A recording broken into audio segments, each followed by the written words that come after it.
He said he'd be back, and Europe's leaders are bracing themselves. We can do things that nobody else can do. A resurgent Donald Trump determined to continue his America First vision in a world markedly different since his departure from the White House.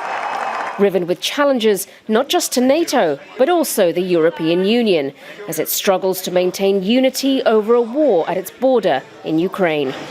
Trump has renewed his demand that European countries increase military spending from 2 to 5% of their GDP, even threatening to abandon US allies if they don't deliver. I think it could be very difficult diplomatically inside NATO as the United States presses for numbers that are more like 5% rather than 2% defense spending targets. There are some countries like Poland that are already close to 5%, but for most European countries, this is utterly unrealistic.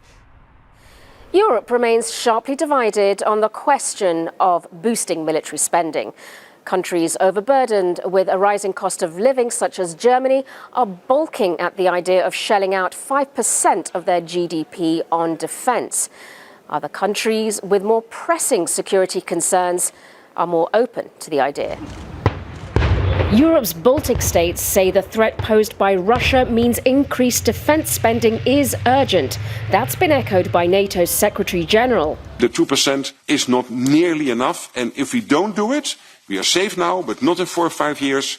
So if you don't do it, get out your Russian language courses or go to New Zealand, or decide now to spend more.